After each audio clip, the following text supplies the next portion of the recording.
I'm Dawn. Standing in the middle of the opulent dining room, I watch as the laughter dies instantly. Conversations choke off mid-sentence, and silver forks freeze halfway to open mouths. The cheerful clinking of expensive crystal glasses stops abruptly.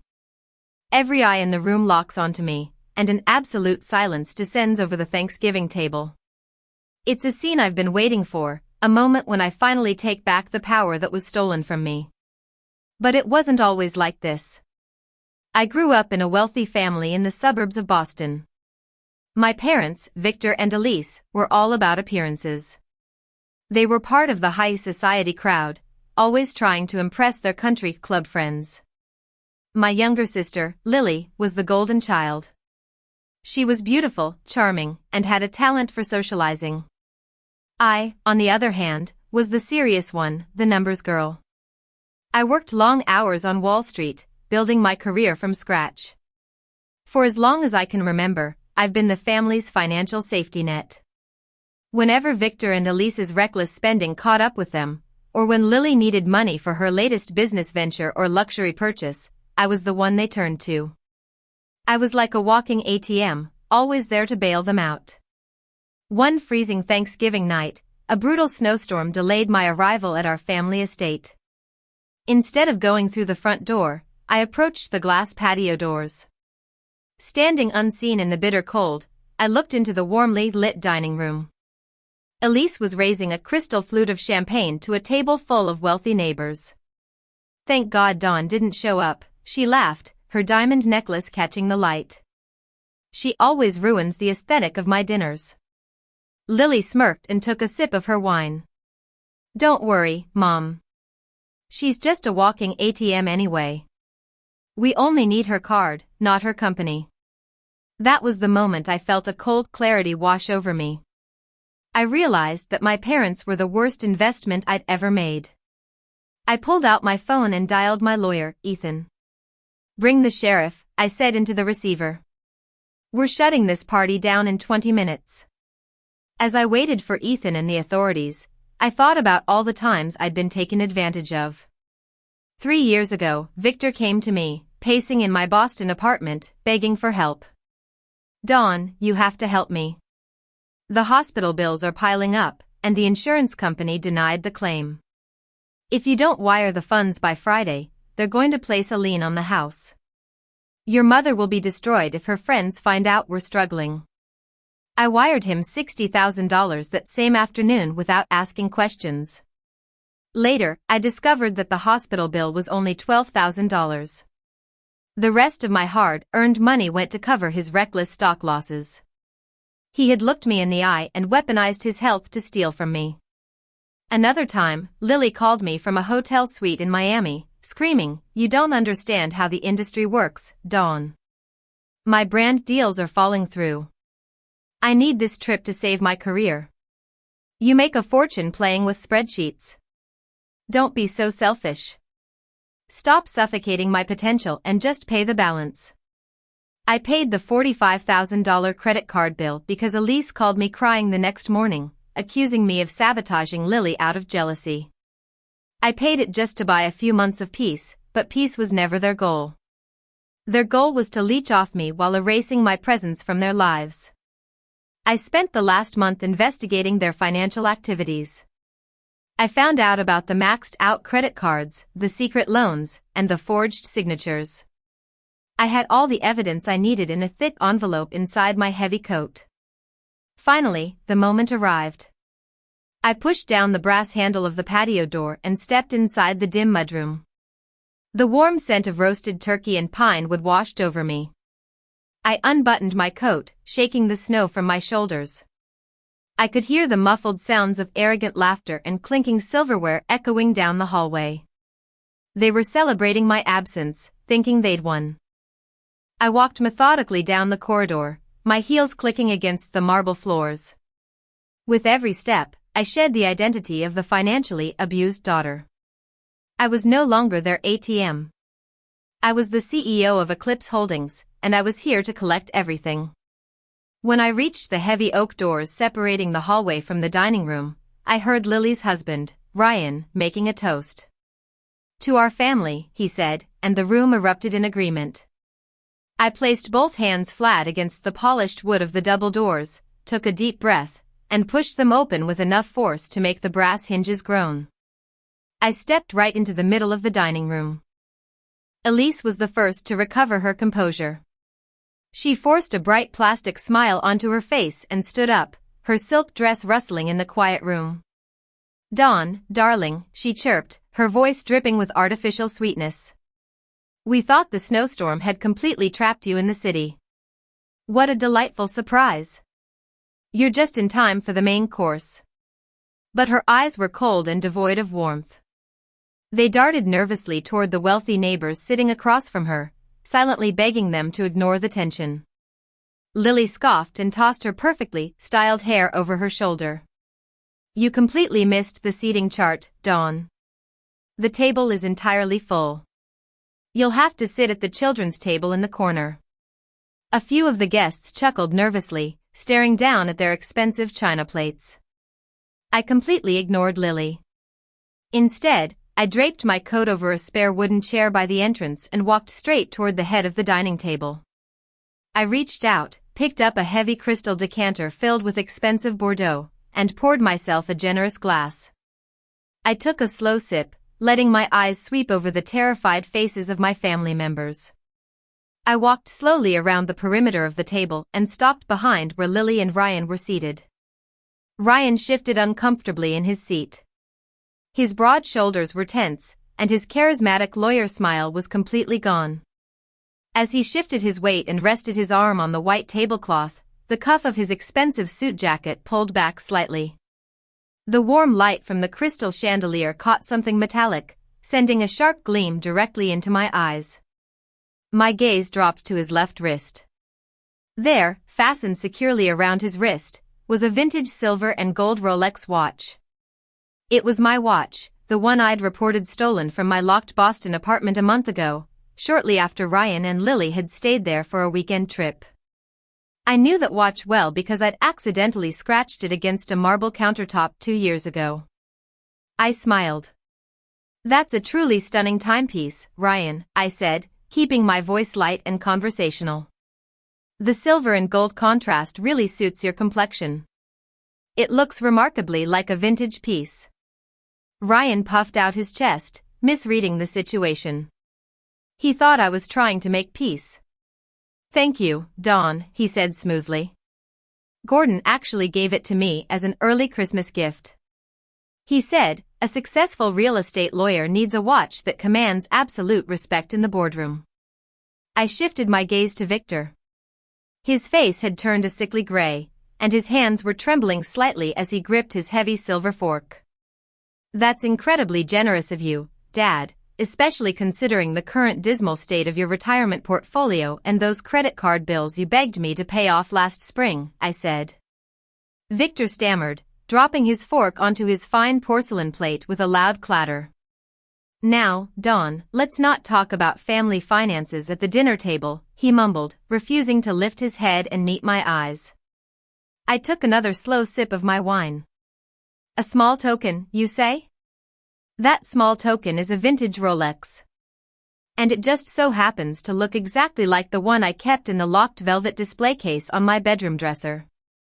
The exact same dresser in the Boston apartment that you and Lily stayed in last month, Ryan."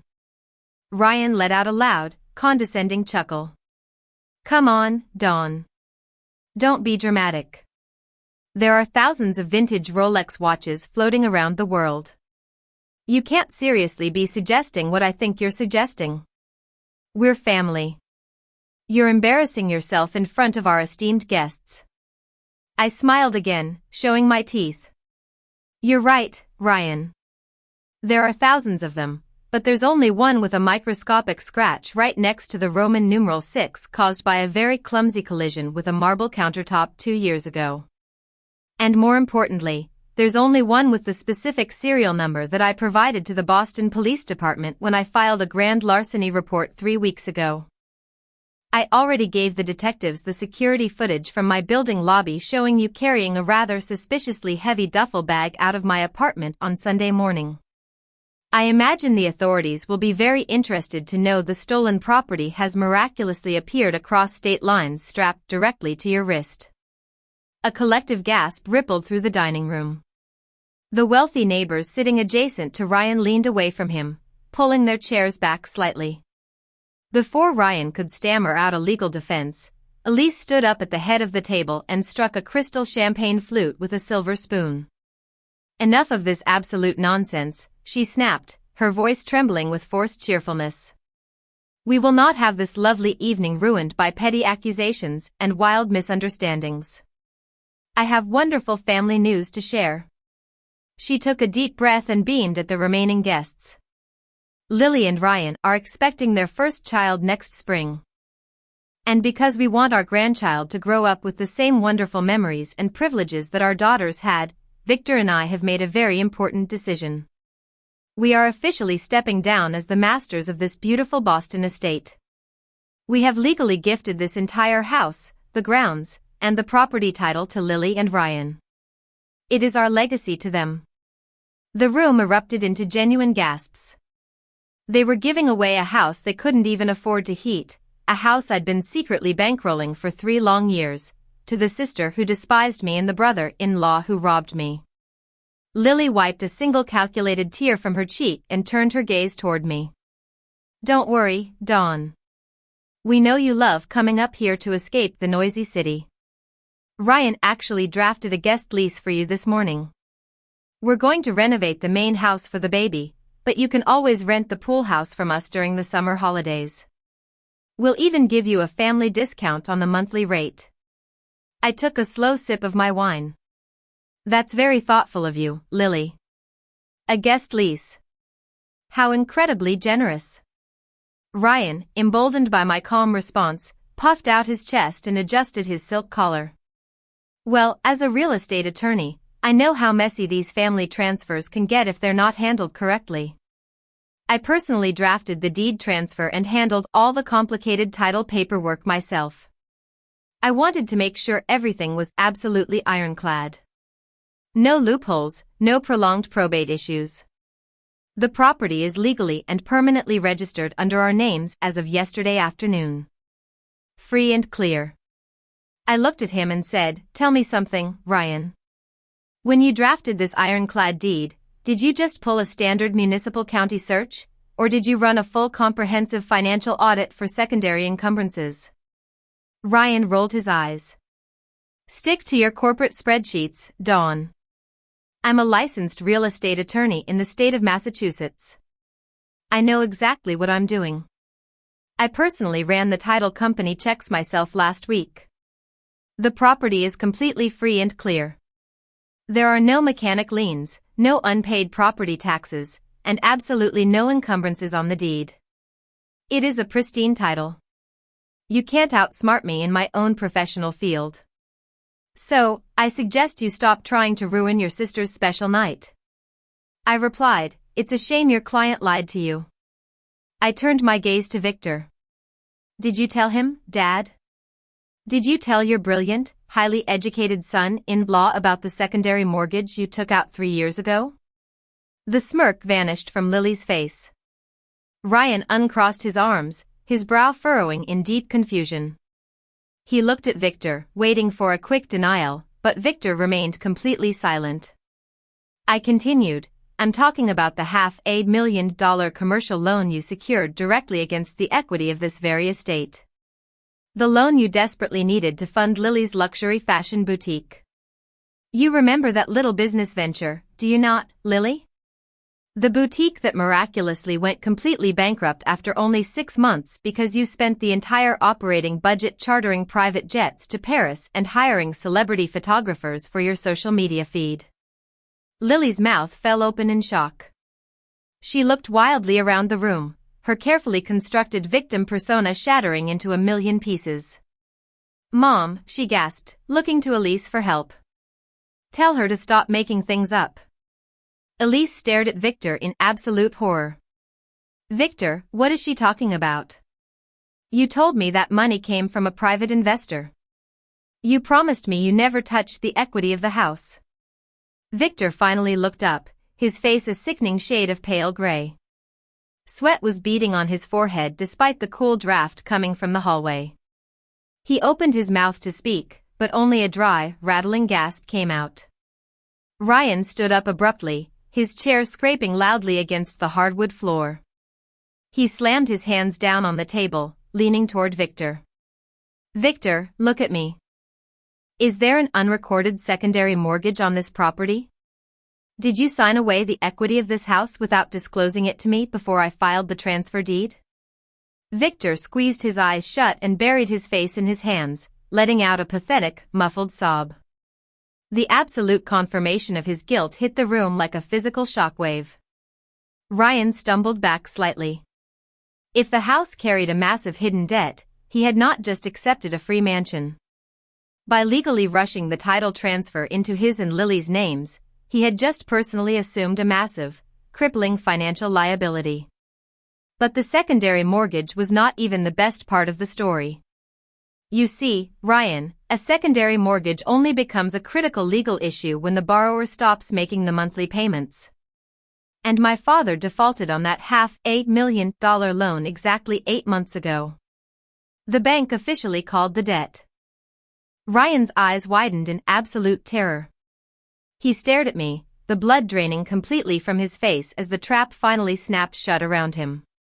Lily could not read the room.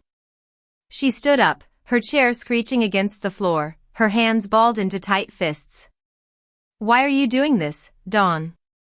Why do you always ruin everything for me? This is my house now. Mom and Dad gave it to me because I actually care about them. You're jealous because you sit alone in a sterile apartment with your spreadsheets while I build a real family. You come in here making up vicious lies about mortgages and stolen watches just to purposely destroy my special night. Get out of my new house right now." I kept my eyes locked on Ryan, watching his legal mind scramble for a lifeline. He slowly straightened his posture, clearing his throat and adjusting his silk tie. "It's fine. Let her spin her little tales. Even if Victor did take out a loan and default on it, that's a matter between him and the bank. I know exactly how Massachusetts courts work. A bank foreclosure takes years. They have to file notices, grant grace periods, and schedule rounds of mediation. As the new legal owner of the deed, I will simply file an injunction tomorrow morning. I can tie a massive corporate bank up in litigation for half a decade before they even get close to an eviction. We are perfectly safe." I said, "That's a very solid strategy, Ryan. If a traditional commercial bank still held the note, you could absolutely stall them in court for years. You could hide behind legal red tape and exploit the system just like you always do. But you missed one crucial detail in your brilliant legal analysis.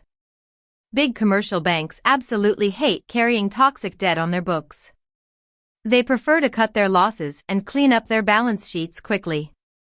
So, 2 months ago, the bank bundled Victor's defaulted mortgage and sold it off to the highest bidder. They sold the entire debt to an aggressive private equity firm specializing in distressed asset acquisitions, a private equity firm called Eclipse Holdings." Ryan frowned. "Eclipse Holdings? I've never heard of them in this county." I reached into the inside breast pocket of my tailored blazer and pulled out a crisp, heavy stock matte black business card. I held it between my index and middle fingers for a brief second before tossing it lightly onto the white tablecloth. It slid smoothly across the fabric, coming to a dead stop right next to Ryan's dinner plate. "Read it," I commanded, my voice dropping to a low, icy register. Ryan slowly reached out his hand, visibly shaking, and picked up the card. His jaw went completely slack. Lily leaned over his shoulder to look at the card, her eyes widening in pure disbelief. Printed in sharp, elegant silver letters was the name Eclipse Holdings. And right below it, printed in bold, undeniable font, was my name, Dawn, sole owner and chief executive officer. I looked directly into Lily's wide, horrified eyes. "I'm not just your family member anymore, Lily. I'm now your brand new creditor." The dining room exploded into absolute chaos. Elise leaped up from her chair, her face contorted with a mixture of shock and sheer rage. She pointed a trembling finger at me, knocking over her crystal champagne flute in the process. "How dare you? You absolute monster. You predatory little snake. You swooped in and bought your own father's debt just to hold it over our heads. What kind of sick, twisted daughter preys on her own flesh and blood like a vulture waiting for a carcass?" I stood my ground at the head of the table, perfectly composed. "You are confusing consequence with predation, mother. A predator hunts the innocent. I merely collected the financial receipts you carelessly left behind." While Elise was having her theatrical meltdown, Ryan was frantically pulling his phone from his suit jacket. His thumb flew across the bright screen as he desperately logged into the state property registry portal. He was searching for the county lien records, praying that my heavy black business card was just an elaborate malicious bluff. Lily was hyperventilating next to him, clutching his arm and begging him to do something to fix the nightmare I had just unleashed upon her perfect evening. I continued,